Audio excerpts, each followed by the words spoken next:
This podcast is brought to you by Progressive Insurance. Do you ever find yourself playing the budgeting game? Well, with the Name Your Price tool from Progressive, you can find options that fit your budget and potentially lower your bills. Try it at Progressive.com. Progressive Casualty Insurance Company and Affiliates. Price and coverage match limited by state law. Not available in all states. This message is brought to you by Apple Pay. Forget your wallet? It's all good. Because with Apple Pay, you can pay with a simple tap of your iPhone, the wallet you never forget, at millions of places worldwide, including websites, apps, and anywhere you see the contactless symbol. Security is built in with Face ID, so you don't have to worry about your cards getting lost or stolen. And the best part, you still earn the card rewards, points, and cash back you love. So say goodbye to the bifold. Add your card to Apple Wallet and start paying the Apple way. Terms apply.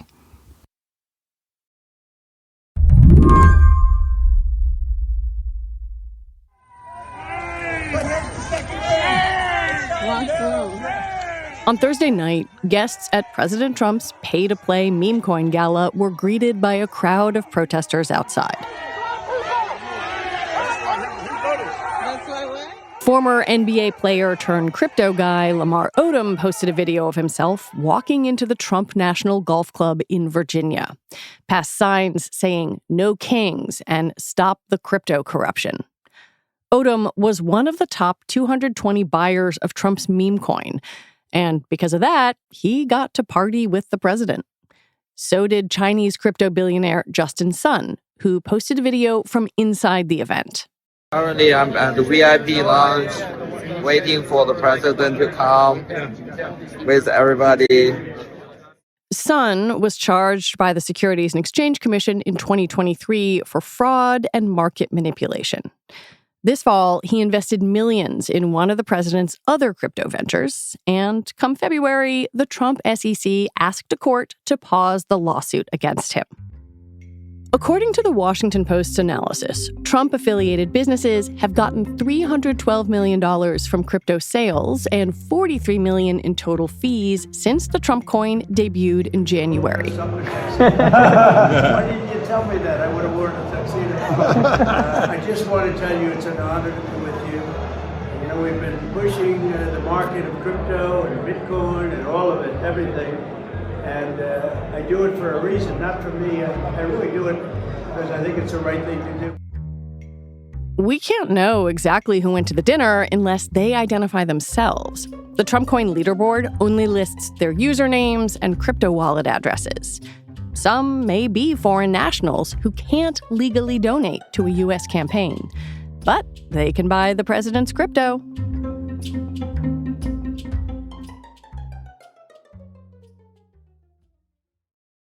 White House Press Secretary Carolyn Leavitt said it's absurd for anyone to insinuate that this president is profiting off the presidency. But there's Trump Coin, Melania Coin, World Liberty Financial, which is tied to the Trump family, and its new stablecoin, USD1. And here's the thing. Trump is not the only crypto backer in Washington. This week, a crypto-friendly bill passed a key Senate vote. It's called the Genius Act. The Genius Act folds stablecoins directly into the traditional financial system while applying weaker safeguards than banks or investment companies must adhere to. On Monday, I watched Senator Elizabeth Warren caution against passing this bill on the Senate floor. Make no mistake, we are likely to see another financial crisis in the coming years, and we are virtually... Law professor Hilary Allen was watching too. She says seeing the Genius Act advance is like watching a slow-moving car crash. The thing I've been worried about all along is something that impacts people that have never invested in crypto. Hilary teaches law at American University, and she worked with the Financial Crisis Inquiry Commission that examined the 2008 crash. I, for my whole career, have focused on financial crises, how they happen, what we can do to make them less likely. And what I see with crypto, even though it claimed to be sort of a new alternative to the financial system that busted in 2008, it really replicates and exacerbates everything that was wrong. It accelerates it. It adds new operational risks. And so really, we're setting ourselves up, I firmly believe, for another big financial crisis, which will hurt people that never even invested in crypto. Today on the show, crypto notches its first big legislative win. Why Hilary says we should all worry. I'm Lizzie O'Leary, and you're listening to What Next TBD, a show about technology, power, and how the future will be determined. Stick around.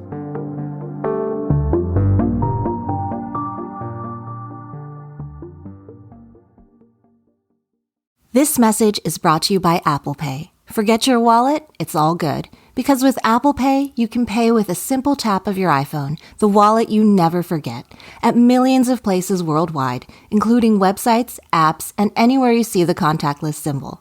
Security is built in with Face ID, so you don't have to worry about your cards getting lost or stolen.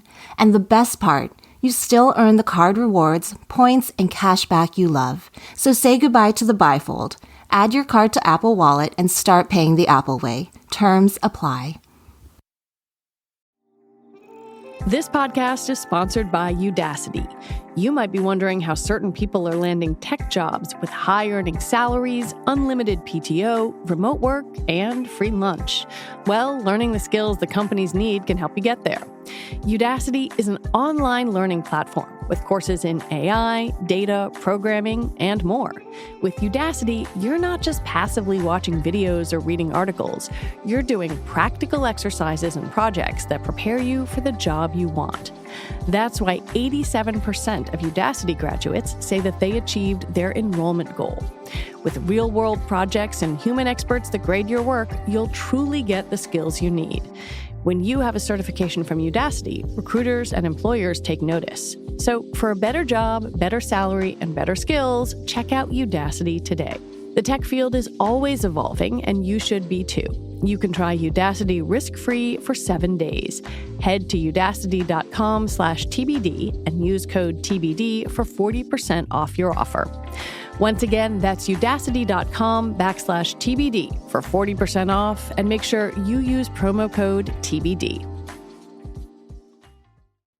The Genius Act is a first-of-its-kind bill that would regulate the cryptocurrencies known as stablecoins. Unlike Bitcoin or Ether, whose value can fluctuate wildly, a stablecoin is pegged to an underlying asset, like gold or a fiat currency like the dollar. The acronym GENIUS, by the way, stands for Guiding and Establishing National Innovation for U.S. Stablecoins Act. Congress loves a cutesy name. The law would create a basic legal framework for the coins, who can create them, and how they're classified by the government. Notably, like a lot of crypto, not securities or commodities. Hilary says it reads like a crypto industry wish list. So what this bill does is it basically creates this parallel lighter touch banking regulatory regime for stablecoins. So you have to get licensed to issue a stablecoin. But if you do, you don't have to play by all the rules that banks have to play by. And the justification for that is that what stablecoin issuers are doing isn't as risky as what the banks do, right? Banks take your deposits and then they invest them in all kinds of things, often long-term things. There may be a run. That is risky. That is something that we've always known, and we like it because it gets money out into the economy through loans, but it comes with downsides. Stablecoins, the reserves that they invest in are what we typically call safe assets. Cash, treasuries, things like that, things that are typically pretty easy to turn into cash at a moment's notice. And so the argument is they're not so risky. But you know what they look a lot like? They look a lot like money market mutual funds. Money market mutual funds are funds that have been around since the 70s that also invest in quote-unquote safe assets. And you know what? We've seen 2 runs on money market mutual funds. There was a run in 2008. Again, bailouts required. There was a run in 2020. Again, bailouts required. So to have this light touch law that doesn't really address the fact that there are risks of runs in this situation, to me seems crazy. Why do you think this particular kind of legislation is catching on now? Like, why is there momentum to do this now? I mean, the short answer is because the crypto industry threw a whole lot of money at the election cycle in 2024, and now the receipts are coming due. The crypto industry, by the way, spent more than $130 million on the 2024 elections.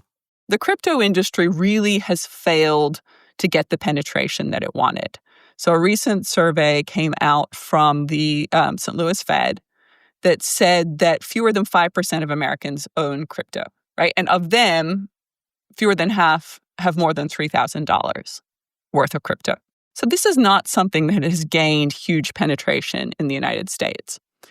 And what we often see coming out of these Silicon Valley business models is if you can't succeed on the merits of your business, well, then you try to lobby to get laws that help your business. And so ever since sort of 2022, the name of the game for crypto has been trying to get the legal status it wanted. Sort of that's been much more important than the technological innovation. And in 2022, a lot of money was thrown by the crypto industry, particularly Sam Bankman-Fried, at trying to get certain laws passed. And that's when you first saw these types of laws coming up. One big impediment to them was that Sherrod Brown, who was the chair of the Senate Banking Committee, was rightfully skeptical of this type of legislation. And that was something that stopped stablecoin legislation from happening. And in 2024, it's no coincidence that he was one of the chief targets of the crypto spending and was defeated. Yep. And now Republicans obviously have the control in both the House and the Senate. Republicans have typically been pretty friendly towards crypto.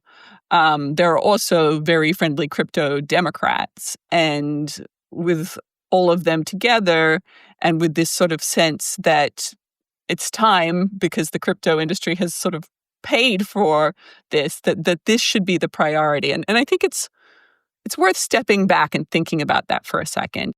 We're talking a tiny fraction of the American population that owns crypto.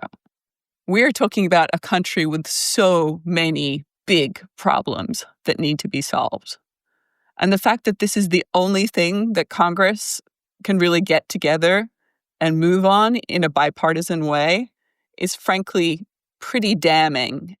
When you say makes it less safe, is that because you think, big commercial players are buying crypto assets or buying crypto ETFs, or because if one of the big stablecoins fails, that the U.S. will then be kind of talked into a bailout? Yeah, I think it's a good question. And I think it's sort of a little bit of column A and a little bit of column B, right? They go together. If crypto can fail and it's not a big deal, then we don't have to do a bailout, right? That's the situation we had in 2022, where we all celebrated for a brief moment how great it was that crypto wasn't integrated with the rest of our financial system and there were no spillovers. But the more that institutional players are attracted into this space, and really that's the name of the game with this kind of legislation, is legitimizing this stuff for institutional players. So the more institutional players get into this space, the more pension funds invest in this.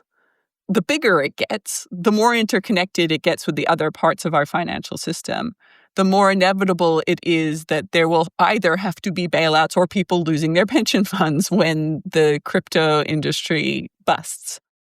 There's also this other part of the bill that I want to get into before we get deep into some of the other players. It basically would allow a tech company, Meta, Amazon, Google, what have you, to issue its own stablecoin. They would have to get some regulatory approval, but is the goal here like you buy your Meta-backed stablecoin and then go on a Meta platform and have a targeted ad served to you because of what Meta knows about you, and then you spend your Meta asset on something? Yeah, I'm glad you raised this because this is, of all the things that keep me awake at night, this is the thing I'm most worried, which is about basically the largest tech platforms becoming our de facto banks. And if you want to sort of know what that looks like, you can look to China, where it's already happened.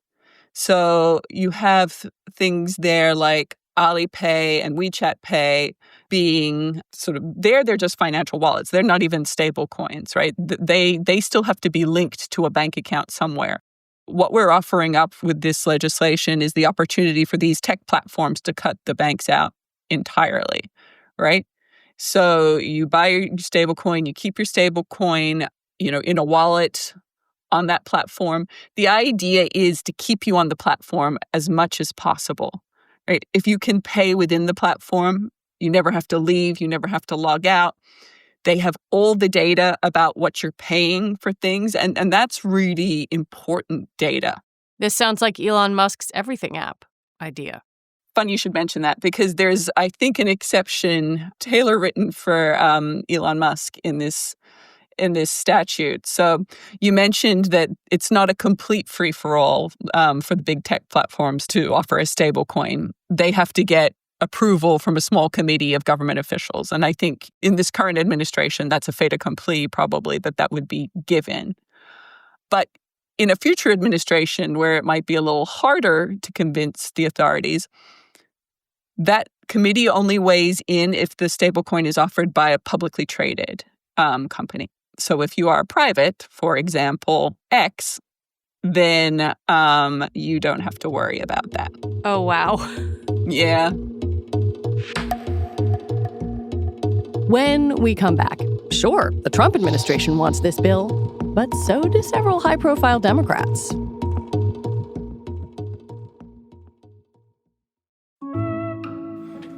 This podcast is brought to you by Progressive Insurance. You chose to hit play on this podcast today? Smart choice. Progressive loves to help people make smart choices, and that's why they offer a tool called Auto Quote Explorer that allows you to compare your Progressive car insurance quote with rates from other companies, so you can save time on the research and can enjoy savings when you choose the best rate for you. Give it a try after this episode at Progressive.com. Progressive Casualty Insurance Company and Affiliates. Not available in all states and situations. Prices vary based on how you buy.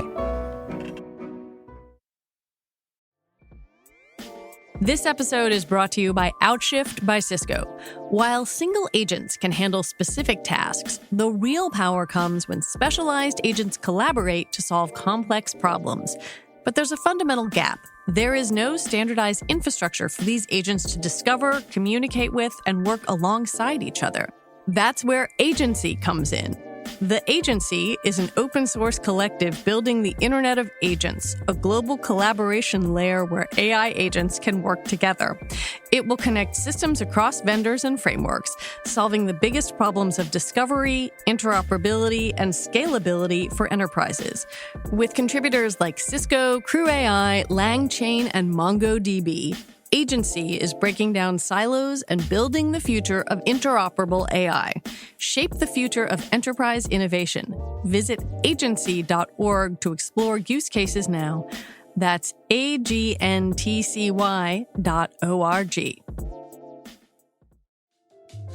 If you're running a business, you know how important it is to stay connected to your customers, and having a flexible and efficient phone system is essential to succeed. Introducing OpenPhone, the #1 business phone system that streamlines and scales your customer communications. OpenPhone works through an app on your phone or computer, and your team can share one number and collaborate on customer calls and texts like a shared inbox. That way, any teammate can pick right up where the last person left off, keeping response times faster than ever. Plus, with AI-powered call transcripts and summaries, you'll be able to automate follow-ups, ensuring you'll never miss a customer interaction again. So whether you're a one-person operation or have a large team that needs better collaboration tools, check out OpenPhone. See why over 50,000 businesses trust OpenPhone to manage their business's calls and texts. OpenPhone is offering TBD listeners 20% off your first 6 months at openphone.com/TBD. That's openphone.com/TBD. And if you have existing numbers with another service, OpenPhone will port them over at no extra charge. OpenPhone. No missed calls, no missed customers. Let's talk about the political players here. Obviously, the president and the Trump family are deeply invested in crypto. World Liberty Financial recently launched its own stablecoin, USD1. And a few weeks ago, an Abu Dhabi investment firm chose that stablecoin to finance an investment in the crypto exchange Binance. Is there any way that the Trump family wouldn't make money from this bill? I don't think so. I mean, as I said, the whole point of this bill is to legitimize stablecoins, to encourage people to come into the market because it has a patina of regulation and seems to have congressional blessing. So more people buying stablecoins, more liquidity for stablecoins, that's the end goal. And so, of course, that's going to benefit other stablecoin issuers. But it's not just Trump. There are 16 Democrats who are behind this. Senator Gillibrand is one of the sponsors. Why are so many Democrats supportive of this? Well, I think the story, again, goes back a little while, particularly to Sam Bankman-Fried in 2022. There has always been an explicit attempt by the crypto industry to court Dems as well as Republicans to play both sides of the aisle. And the rhetoric that they've used with Democratic constituencies is very much the rhetoric of financial inclusion, right? People who were locked out of banking before, and now this provides an alternative. And that makes sense when you think theoretically about sort of DeFi protocols. Yes, I can see that argument. Well, do you want me to tell you why it's wrong? Sure. Yeah. I have had this conversation with stablecoin executives who have admitted I am right in private. To get a stablecoin, you must go onto a crypto exchange and purchase it. To open an account with a crypto exchange, you must have a bank account. We are not banking the unbanked here, people. It is a furphy. But if you are a Democrat and you want crypto industry money, if you want to be friendly to this industry, it's a very neat, albeit superficial narrative to call, like that these are people who are getting financial services who otherwise wouldn't be. It's not true, but it works for the Democratic brand. They're also using the inevitability argument, which Mark Warner from Virginia made, basically saying blockchain technology is here to stay. If American lawmakers don't shape it, others will. And I can see the argument he's making that, okay, stablecoins are less risky theoretically than other crypto assets, and that by doing this, they, put in some kind of threshold for liquid, safe, or safer assets. Does that hold any water for you? Not really, for two reasons. The first reason I already sort of spoke about a little bit, and that is that there were already laws on the books that could have addressed this and addressed this in a much more robust way in terms of protecting both consumers and the financial system. Like making the Fed their regulator? Yeah, I mean, you want to do this, get a bank charter, right? If you don't have a bank charter or you don't fit within the money market mutual fund regulations, you cannot do this, right? So that's sort of one argument, that this is actually worse than the status quo. And then there's the inevitability argument, which is something that I really sort of struggle with a lot personally. I think we cede so much public interest by just sort of accepting that whatever the tech industry comes up with is something that we just have to take and accommodate. And it's linked to the point I just made, which is that there are laws on the books that can address a lot of this. And yet we don't enforce them because we've sort of become captured by this narrative that tech innovation is something that is so powerful we could never stop it if we tried. But also, tech innovation is something so vulnerable that we should never get in the way of because we need to nurture and protect it. And it doesn't really work that both of those can be true. But we hear both narratives weaponized all the time. I covered the 2008-2009 crash. You were on the Financial Crisis Inquiry Commission. Where would you put stablecoins if you had to think about the things we saw then that were kind of unexploded ordinances in the financial system? That's a tough one. because history doesn't repeat, but it rhymes. The closest analogy for me are the money market mutual funds. Which broke the buck. Yeah. That meant the value of one share fell below $1. I remember it. It was scary for a lot of regular people's retirement funds. So not the thing that kicked off the crisis, but a transmission mechanism of panic and something that needed to be bailed out in the end because they weren't as safe as everyone thought they were. So I wouldn't call stablecoins necessarily the credit default swaps, the weapons of mass destruction that caused the crisis.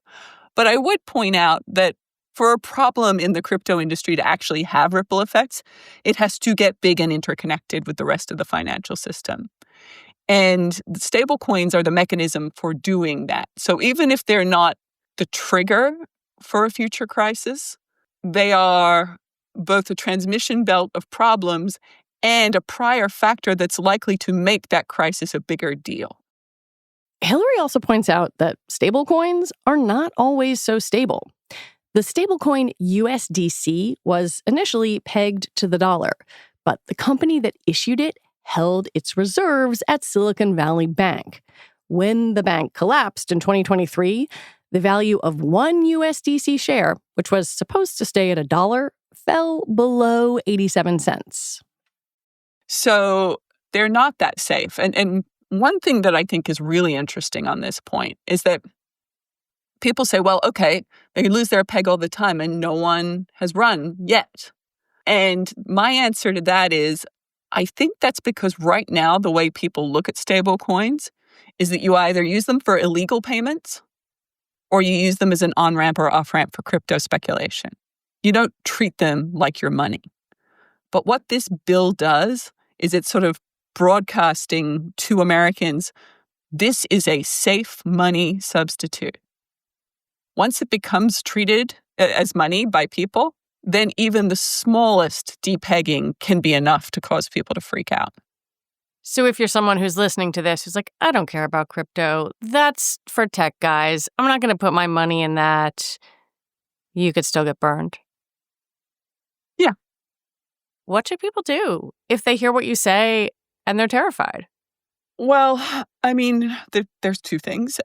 First is, you can protect yourself from the immediate effects by not being a crypto investor, right? Even if this law gets passed, you hopefully know that stablecoins are not as safe as they appear to be. You know that the bill does nothing to address a run because it assumes the one will never happen. So hopefully that will be enough to discourage you from buying a stablecoin. Oh, another reason why you should never buy a stablecoin. There's this sort of rhetoric that people think that you can go to the stablecoin issuer and get $1 back from them for your stablecoin, because that's how bank deposits work. That's how a money market mutual fund works. You can go to the issuer and they can redeem. With a lot of stablecoins, a lot of particularly USDC, most customers have no direct redemption right against the issuer. The big fish do. They can go to USDC and say, give me $1 for my stablecoin.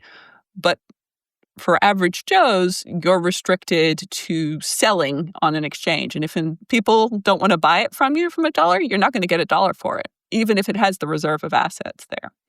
So this has been your PSA for why stablecoin usage is not great. But that doesn't protect you from the second order effects of if crypto blows up our whole economy, what do we do? And sadly, the only way to address that is through our democratic process. I think the crypto industry has benefited very much from this being a low salience issue, to the point you made, most people are like, I don't care about crypto. I don't want to learn about this stuff. I'm not going to pay any attention to it. And because the public hasn't been paying attention, which I understand and respect, a lot of this stuff has been allowed to progress without much pushback. I think the irony is that Trump's involvement in all of this has raised the salience, and more people are now saying, okay, why is this crypto bill getting passed by Democratic senators when it's such a gift to Donald Trump? So I think we're at the beginning of sort of a mobilization of public support against the industry's legislation. And I guess that's the only silver lining I see. What would good crypto legislation look like?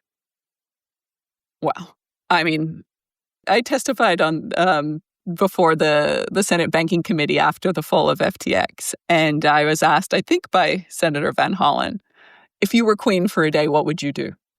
And I said, I'd ban it. And I think there's this misunderstanding that, the industry will tell you that a ban is impossible. It's not impossible. But I very much doubt we're going to get there. So then what else could we do? To my mind, legislation that confirms that this is either a bank deposit or a money market mutual fund, and you need to operate within one of those frameworks is what I'd be looking for.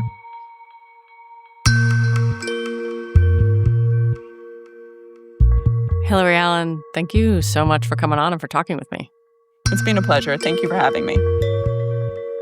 Hilary Allen is a professor at American University Washington College of Law.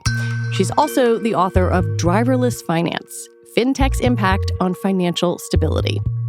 And that is it for our show today. What Next TBD is produced by Patrick Fort and Shayna Roth. Our show is edited by Evan Campbell. TBD is part of the larger What Next family, and if you like what you heard, the number one best way to support our independent journalism is to join Slate Plus.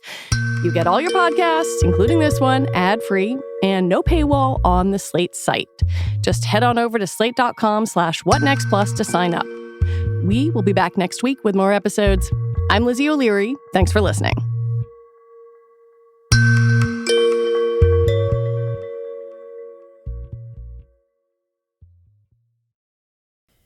In state and local government, tech upgrades aren't optional, they're essential. Whether it's improving digital services, protecting public data, or modernizing outdated systems, the demand for skilled IT professionals has never been higher. CBT Nuggets helps you stay ahead with affordable, on-demand IT training that's built for your schedule. Our short, practical videos and hands-on virtual labs make it easy to build real-world skills in networking, cybersecurity, cloud technologies, and more. You don't need expensive hardware or complicated setups, just a browser and the motivation to grow. Whether you're an IT admin, public service tech, or new to the field, CBT Nuggets gives you the tools to better support your team and your community. And with new content added regularly, there's always something relevant to learn.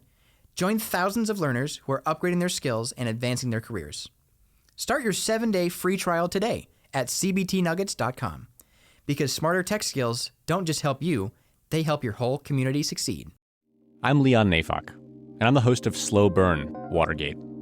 Before I started working on this show, everything I knew about Watergate came from the movie All the President's Men. Do you remember how it ends? Woodward and Bernstein are sitting at their typewriters, clacking away. And then there's this rapid montage of newspaper stories about campaign aides and White House officials getting convicted of crimes, about audio tapes coming out that prove Nixon's involvement in the cover-up. The last story we see is Nixon resigns. It takes a little over a minute in the movie. In real life, it took about 2 years.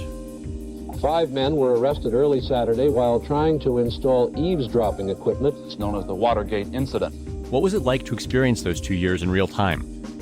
What were people thinking and feeling as the break-in at Democratic Party headquarters went from a weird little caper to a constitutional crisis that brought down the president? The downfall of Richard Nixon was stranger, wilder, and more exciting than you can imagine. Over the course of 8 episodes, this show is going to capture what it was like to live through the greatest political scandal of the 20th century. With today's headlines once again full of corruption, collusion, and dirty tricks, it's time for another look at the gate that started it all.